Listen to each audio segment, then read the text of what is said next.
मुश्किल के दौर में हर कोई बहाने की चादर ओढ़ लेता है, पर जो हारी हुई बाजी पलट दे वही असली शेर होता है। शेर जंगल का राजा होता है, ये बात सबको पता है, लेकिन उसे जंगल का राजा बनाया किसने, ये बात किसी को नहीं पता। शेर से भी ज्यादा बड़ा होता है हाथी, शेर से भी ज्यादा गति से दौड़ सकता है चीता, शेर से भी ज्यादा चालाक होती है लोमड़ी। शेर बाज की तरह आसमान की ऊंचाई नहीं छू सकता, ना तेज है, ना ताकतवर है, ना चालाक है ये शेर, फिर कैसे ये जंगल का राजा कहलाता है। शेर अपनी सोच की वजह से जंगल का राजा है। एक कहावत है, शेर खुद अपनी ताकत से राजा कहलाता है, जंगल में कभी चुनाव नहीं होते। शेर खुद से 10 गुना बड़े और ताकतवर हाथी को मार गिराता है। हाथी की ताकत जानते हुए भी शेर की सोच उससे कहती है कि मैं हाथी को मार सकता हूँ, और दूसरी तरफ हाथी ताकतवर और बड़ा होने के बावजूद शेर को देखकर ये सोचता है कि मैं इसका मुकाबला नहीं कर पाऊंगा। जंगल में शेर से ज्यादा ताकतवर जानवर मौजूद होते हैं, लेकिन फिर भी शेर ही राजा होता है, क्योंकि शेर अपने कॉन्फिडेंस और लड़ने के एटीट्यूड की वजह से जंगल पर राज करता है, और बाकी जानवर खुद को कमजोर और शेर को ताकतवर समझने की वजह से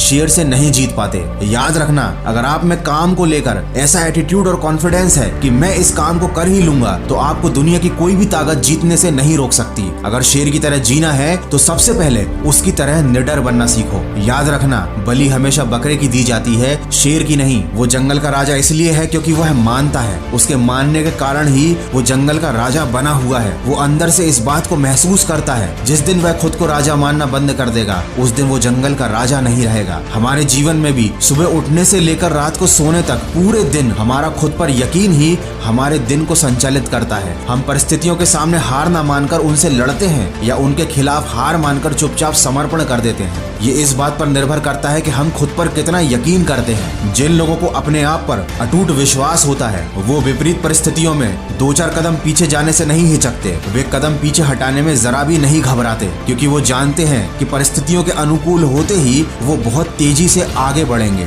दोस्तों, शेर शिकार का कर्म करता है और उसे फल में मिलता है भोजन, लेकिन वो फल के लालच में कर्म नहीं करता, उसे कर्म करने में मजा आता है। शेर को शिकार करने में मजा आता है, तभी तो वो किसी और के द्वारा मारा गया जानवर नहीं खाता। यही बात आप पर भी लागू होती है। अगर आपको कर्म करने में मजा आने लगा तो आपको फल अपने आप ही मिल जाएगा। अधिकतर लोग केवल फल के लालच में उसके पीछे भागते रहते हैं, सफलता के पीछे, पैसों के पीछे, प्रसिद्धि के पीछे भागते रहते हैं, लेकिन असली सफलता उनको मिलती है जिन्हें सफलता प्राप्त करने के लिए किए जाने वाले जरूरी काम करने में मजा आने लगता है। दोस्तों, ये बात तो आप सब जानते हैं कि झुंड में शिकार कुत्ते करते हैं, शेर केवल अकेला ही काफी होता है। इससे हमें ये सीखने को मिलता है कि अकेले जीना और अकेले चलना सीख लो। जो भीड़ में चलते हैं वो भीड़ में ही खोकर रह जाते हैं। तो शेर के जीवन से हम 3 बातें सीख सकते हैं। पहला तो हमेशा अपने आप को विनर समझो, हमेशा खुद के ऊपर पूरा विश्वास रखो। दूसरी बात, अपने कर्म या अपने काम को मजे के साथ करो। अगर आपका अपने काम में ही मन नहीं लगता तो सफलता मिलना तो बहुत दूर की बात है।